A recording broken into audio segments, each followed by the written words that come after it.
Mi'raj itu naiknya Rasulullah dari Masjidil Aqsa ke Sidratul Muntaha. Nah, Rasulullah naiknya itu naik apaan cuy?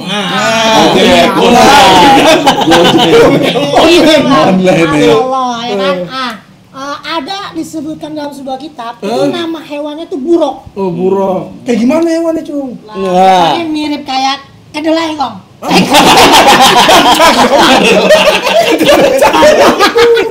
Enggak, ini digirin muntah ya.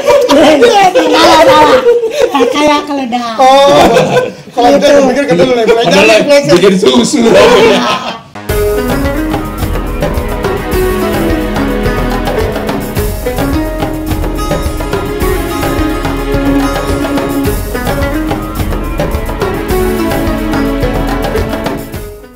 Assalamualaikum warahmatullahi wabarakatuh. Kembali lagi bersama kami di Kobarasi Ngongko bareng Majelis Garasi. Nah, sekarang kita bahas apa nih? Ya, gue punya tebak-tebakan. Waduh. Tahu nggak? Iya. Panggilan apa yang paling terbaik? Jihad. Emang hawanya panasan. Udah jihad aja. Apaan tuh kok? Kau tahu nggak? Panggilan sholat yang terbaik. Kirain panggilan kerja. Wah, kita bahas sholat aja deh tuh. Yang penting bukan panggilan dini ya. Ya, masih lain lagi kok. Panggilan serem itu. Emang awal mula terjadi sholat kayak gimana sih? Ini. Apa tuh? Gini, kalau cerita-cerita ya kan biar kata ngawur, mudah-mudahan manfaat. Udah klarifikasi duluan. Biasa. Jadi gini bang, dulu ya kan Allah ngasih perjalanan ke Rasulullah, namanya Isra wal Mi'raj. Isra perjalanan Rasulullah dari Masjidil Haram ke Masjidil Aqsa. Itu.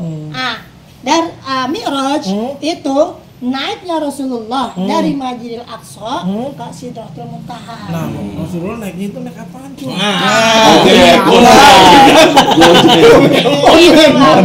Allah ya kan? Ada disebutkan dalam sebuah kitab itu nama hewannya itu buruk. Oh, buruk. Kayak gimana hewannya cuy? Ini mirip kayak kedelai kong.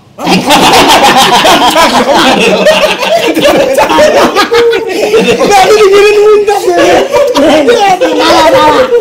Kayak keledai. Oh, kalau itu mikir kedelai, Bikin susu.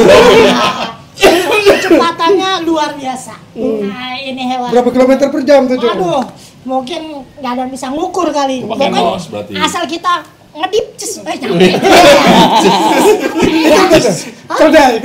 Tadi Kedelai. Rasulullah naik nih di langit satu, ketemu Nabi siapa? Aneh lupa. Kedua ketemu Nabi siapa? Aneh juga lupa. Sampai akhirnya di langit ketujuh ketemu sama Nabi Musa. Nabi Musa kan Nabi yang Masya Allah juga, salah satu Nabi yang bisa berbicara dengan Allah kan, begitu ya kan? Nah, naiklah Rasulullah ke Sidratul Muntaha. Di Sidratul Muntaha bertemu dengan Allah secara langsung tanpa hijab. Allah di situ Allah perintahkan, ya Rasulullah, aku perintahkan untukmu dan umatmu menjalankan sholat 50 waktu itu. Berat tuh 50 waktu. Nggak sanggup, bisa rontok. Ini aja bentang-bentang gitu. Subuh aja tadi bisa kecian. Sama gitu. Begitu diperintahkan 50 waktu, turunlah Rasulullah di langit ketujuh, ketemu sama Nabi Musa. Ya Rasulullah, apa yang diperintahkan Allah kepadamu? Aku disuruh menjalankan sholat 50 waktu. Ya Rasulullah, tidak akan sanggup umatmu melakukannya. Balik lagi, minta nego. Portinya. Diskon. Lagi promo. Pixel. Balik lagi ya kan, yes. Berapa dikurangin jadi 45, turun lagi. Berapa? Ya Rasulullah, diperintahkan Allah 45. Waduh, minta kurang lagi katanya. Nabi Musa terus bolak-balik, naik turun aja. Turun, naik ya. Sampai akhirnya Ya, akhirnya sampai di korting sisa 5 waktu. Waktu Sampai sekarang nih. ini 5 waktu ya enggak? Subuh, zuhur, asar, maghrib, isya. Apa Jong? Oh iya, kita jalanin bang. Jalan turun, ya kan? Ketemu dengan Nabi Isa, Musa. Terus berapa ya Rasulullah? 5 waktu aku diperintahkan Allah untuk untuk sholat, ya kan? Udah ya kan? Habis itu, nego lagi suruh. Nggak akan sanggup umatmu. Benar apa yang dikatakan Nabi Musa. Sekarang ini ya enggak? Iya, benar. Banyak manusia yang ngaku Islam, sholat belentang-belentong, ya enggak? Zuhur dia jalan, asar diem, ya kan? Udah kata Rasulullah, aku malu kalau misalkan aku minta diskon lagi, minta potongan lagi, cukup sudah, ya kan? Masa dari 50 ditawar jadi goceng kan Iya. begitu ya kali. Ya kan udah, aku nggak berani, udah biarin 5 waktu aja. Oh ya sudah, ya kan? Nah makanya dibina sampai sekarang, begitu. Kenapa Bang nggak? ceritanya. Kenapa nggak sekaligus 5, Cung? Nah, ini ada hikmahnya juga nih. Kenapa sih kok ya Kak? Nabi Muhammad dari 50 turun jadi 40 dari 45 naik lagi turun lagi nyampe kenapa nggak sekalian aja langsung Nabi Musa bilang ya Rasulullah udah minta 5 aja terus juga Allah kan udah pasti tahu ya kan bakal jadinya 5 betul. Kenapa sih bisa begini karena yang satu Nabi Musa pengen tuh terus ketemu lagi sama Nabi Muhammad ngeliat lagi kasih orang yang paling indah menghias para nabi ya kan. Nah, udah paling seneng deh pokoknya ngeliat Rasulullah seneng. Jadi disuruh lihat biar bolak-balik ketemu lagi. Nah, Allah juga sama. Allah pengen ngeliat kekasihnya langsung. Allah seneng, dia bahagia nggak apa-apa terus dia lagi ketemu. Nah, itulah salah satunya. Iya, Nabi Musa ya. Berarti Nabi Muhammad ini nabi yang pengen nabi-nabi yang lain pengen melihat dia juga gitu ya. Iya. Curi pandang. Ya. Curi model kayak lo Mendri. Aduh. Lagi dulu. Pandai bersiasat. Bukan cuma perang yang harus bersiasat. Iya. Bukan juga ya. Laki yang bersiasat. Oh, ini dia. Rambut gondrong atau Rambut pendek. Susah kedelai. Ngomong-ngomongin tentang sholat, emang rukun sholat apaan aja? Rukun sholat apaan aja? Ada 17. Oh ya 17. Itu kalau dipakai tumaninahnya jadi 17. Iya, kalau nggak pakai tumanina, Nah itu arti tumak nina itu apa? Tumaninah itu artinya diam sejenak. Pada saat Pertama ketika ruku. Jadi itu habis kita Allah Akbar kan mau ruku nih Bang. Ente ruku dulu diem. Diamnya seberapa nih? Sekedar membaca subhanallah. Jadi habis udah diem baru ente baca tuh subhana rabbiyal azimi. Nah, itu wajib tuh tumanina diem tuh. Kadang-kadang kita juga orang lihat tap udah kayak ini aja enggak doang aja. kalau alat tuh. Kalau orang itu emang pakai tumaninahnya sah sholatnya. Sah sholat tuh. Tapi kalau dia nggak pakai tumaninahnya, misalkan habis ruku langsung Allahu Akbar, subhanallah azim. Wah, kan nggak kepake tuh. Nggak sah itu sholatnya. Kadang-kadang orang tahu ilmunya apa enggak. Tapi ada juga orang misalkan kita lihat cepet ya kan ada habaib juga kita cepet. Ya dia mah tahu ilmunya, ya kan dia cuman dia pakai rukun-rukunnya aja sah, ya kan dia pakai baca subhanallah azim cuman sekali kan boleh.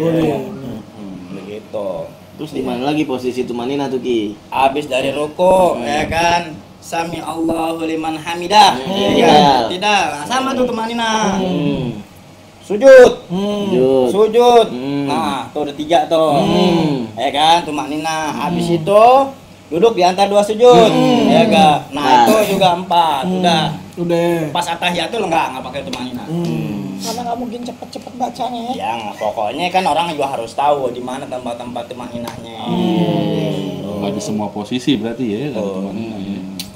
Harus tahu mana yang wajib dalam sholat, mana yang wajib dalam sunnah Ki. Kayak baca Al-Fatihah. Itu kan orang Wajib tuh. wajib. Kalau menyangka setelah Al-Fatihah kan surat yang lain tuh. Nah, itu kan sunnah. Tapi dia nyangkanya wajib gimana Ki? Nah, kalau sunnah disangkanya wajib nggak apa-apa. Tapi kalau sesuatu yang wajib atau termasuk rukun disangka sama dia sunnah, itu nggak boleh. Gak sah berarti sholat ya. Gak sah sholatnya. Nah, kalau misalkan kita nih lagi di sebuah restoran nih, gue pernah ngalamin nih. Kita makan kan sesuai kan di musolanya tuh. Nah, kita suka pas lagi berbarengan waktu azan, kan otomatis kita pada sembahyang nih sholat.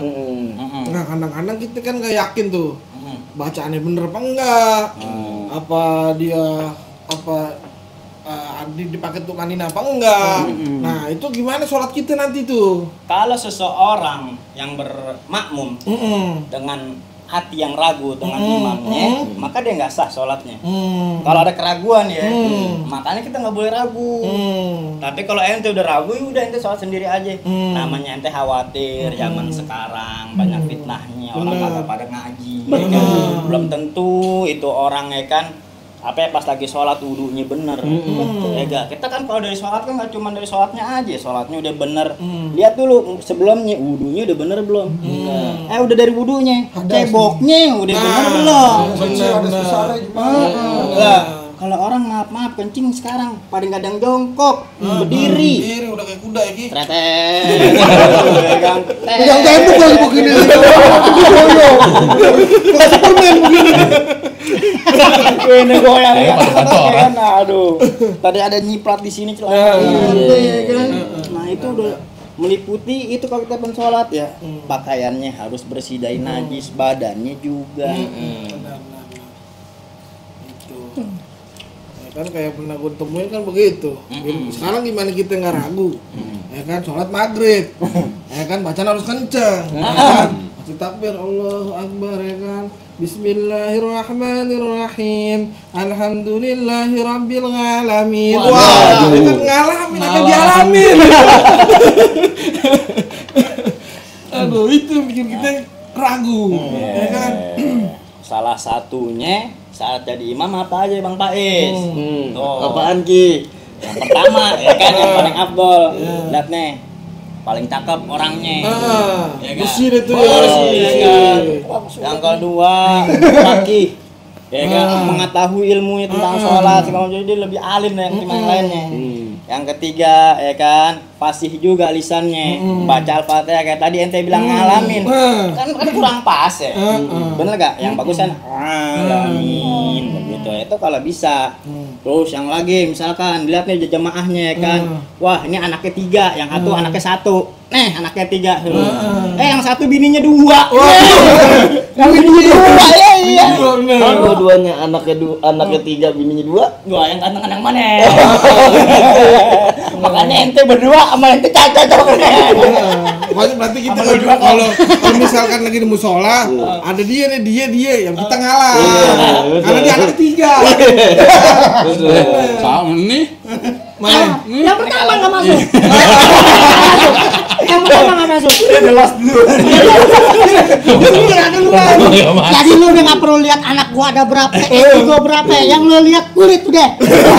Kalau yang benar begini mah mendingan komat loh. Karena aman itu gua komat aja deh. Iya, sampai ganteng bisa masuk syarat jadi imam. Ya kenapa gitu ya? Ya itu emang istilahnya kan ya Allah juga udah, karena kita kan bakal pengen ketemu Allah. Sebagus-bagusnya ibadah biar kita sampai pada Allahnya itu juga bagus. Sempurna. Ya dari pakaian kita disuruh yang rapi, yang bagus, yang nggak pakai najis. Bener. Orang mau kondangan aja. Nah, kita pengen ketemu pejabat, ya gak, atasan rapi kemeja. Iya, semua mahal lagi ya kan. Dan sholat juga udah begitu. Iya, bener tuh. Banyak kan sekarang kayak sholat Jumat kita lihat tuh. Banyak kan kiran dia ada undangan, diundang presiden aja gitu, wah nyari baju yang paling mahal ya kan, biar kelihatannya bagus di depan presiden. Nah tapi kiran sholat Jumat, aneh liatin masjid-masjid pada kayak kaos, ada yang kaos ininya bolong lah, ada yang tulisannya AC Milan lah. Pemain bola. Agak ngomong dong kalian, namanya lagi namanya. Baca loh. Salah lapangan berarti itu. Terus Ki, balik yang kayak pertanyaannya Asrop tuh, kalau misalkan kita udah tahu nih ternyata tuh imam kurang fasih lah. Iya, benar. Kita kan berarti wah ini imam kurang fasih nih. Kita itu langsung misahin dirinya apa kita batalin sholat kita apa gimana tuh Ki? Lihat dulu Bang, ya aneh ini sebagaimana guru aneh ngajarin ya. Kalau emang ini imam dari cuman segi kefasihannya aja yang kurang, ya kan. Tapi istilahnya emang dia udah berusaha gitu ya kan untuk bisa melafazkan seperti makharijul huruf yang benar begitu ya gak. Ya nggak apa-apa, udah ya gak. Nah udah urusan ini insya Allah udah Allah yang inilah terima, pokoknya udah Allah yang penting kita udah berusaha ya kan. Kita kan ada yang tahu ya kan namanya sholat di musola atau masjid kan udah bagus kita niatnya kan berjamaah ya kan. Nah tapi sedangkan dalam satu kayak musola masjid masih ada yang lebih baik, yang lebih fase yang kita tahu gitu. Nah gimana itu? Ya harusnya memang yang tadi yang syarat-syaratnya itu bang yang masuk ya kan. Cuman kan kadang kita nemuin juga maaf misalkan tempat ibadah masjid atau musola milik keluarga atau yang bangun keluarga beliau. Bener, gitu, kerajaan ya, ini. Iya, kita nggak bisa kata apa-apa deh. Ya kan. Main maju aja jadi imam ya. Kita apalagi yang muda buat negor aja adab udah Wah, salah dong. iyalah. Mentingin adab. Iya, betul. Nah, kalau misalkan gue mau pergi nih Ki, kan hitungannya kita mau niat sholat jamaah nih ya kan, kemarin mau nggak musola. Musola deh, pengen musola. Iya, mau ke musola deh, begitu. Ternyata aneh telat Ki datang Ki. Masbuk tuh namanya bang. Iya, masbuk. Nah, aneh udah ketinggalan nih, hitungannya udah aneh nggak tahu nih ini rakaat kedua kah, apa rakaat ketiga kah? Itu aneh siasat ini gimana Ki? Tergantung Pan. Kalau ketinggalannya di ruku, ente takbir masih dapat tuh. Siapa yang dapat ruku bersama imam, maka dia dapat 1 rakaat. Nah misalkan begini nih, ya kan? Misalkan kayak tadi tuh Ipan, misalkan kita langsung habis niat langsung baca Al-Fatihah, langsung ruku. Nah, misalkan ente datang bang sholat, pas nggak tahu nih, pokoknya pas sholat, tau tuh si imam udah ruku, begitu. Nah, lo gimana langsung Al-Fatihah apa gimana? Nah gini bang, kalau misalkan ente sholatnya masbuk, pas Allahu Akbar kan niat tuh nah ente baca Al-Fatihah, ya sekedarnya aja bang, seayat atau 2 ayat, ya kan kira-kira nih si imam masih dalam keadaan ruku. Nah ente nggak baca doa iftitah tuh, ente boleh langsung ikut ruku. Maka kalau ente ikut ruku bareng imam, ente termasuk dalam ikut imam 1 rakaat. Ada ketinggalan. Syaratnya ente pas Allahu Akbar nggak baca doa iftitah. Apa itu Allahu Akbar kabir? Nah, kalau ente baca tadi itu doa iftitah, Allahu Akbar kabir, maka ente harus nerusin tuh sampai habis. Al-Fatihahnya sampai kelar. Pasti kan nggak keburu dong. Si imam pasti bakal tidak ya. Nah, kalau misalkan kita belum nyampe, udah imam udah tidak kita baru ruku, maka kita nggak masuk hitungan 1 rakaat. Nggak dapet. Tapi masih tetap ngikutin gerakan imam tuh kita. Cuman kita masih tetap kurang 1 rakaat itu. Ini berdasarkan cerita Sayyidina Ali. Ya, gitu. Kalau kisah aku demen dengerin. Cerita lagi ya. Gini. Gimana? Waktu Sayyidina Ali mau berangkat ke masjid untuk melaksanakan sholat, di tengah jalan Sayyidina Ali bertemu dengan seorang kakek-kakek nih. Jalannya udah bungkuk, jalannya udah pelan. Orang ini orang Yahudi. Dan Sayyidina Ali ada di belakangnya. Untuk menghormati kakek-kakek ini, Sayyidina Ali nggak mau ngeduluin ini kakek-kakek. Terus jalan di belakang orang Yahudi ini, kakek-kakek ini. Di saat itu ada 2 malaikat yang menghentikan waktu supaya waktunya nggak cepat habis waktu sholat itu, ya kan? Karena itu pengen sholat berjamaah dengan Rasulullah. Gitu, Sayyidina Ali pengen sholat berjamaah dengan Rasulullah. Sedangkan di sisi lain Rasulullah sedang menjadi imam di masjid itu tuh yang pengen Sayyidina Ali datangin. Di saat jadi imam datang malaikat Jibril, ya kan? Ya Muhammad, Sayyidina Ali sedang ada hajat, dia mungkin datangnya terlambat. Makanya Rasulullah pun agak lama juga itunya ruku. Gitu. Begitu pas ruku, Sayyidina Ali kebetulan datang. Sampai nih, pas Rasulullah sedang ruku. Ya kan? Begitu Sayyidina Ali sudah niat, baru Rasulullah tidak. Sami Allah liman hamidah, Rabbana walakal hamd. Apa nih? Nah, maka berjajar di saat itu Sayyidina Ali bilang Rabbana sebagai bentuk rasa bersyukur kepada Allah karena dia bisa bersolat berjamaah bareng Rasul. Itu, Wah, Anda cuma denger ceritanya doang. Begitu, Bang. Makanya masih disebut satu hitungan, satu kesalahan. Tulisannya. Iya, gitu. Tapi kalau orang subuh kesiangan, Aduh. itu termasuk ninggalin sholat ya sih?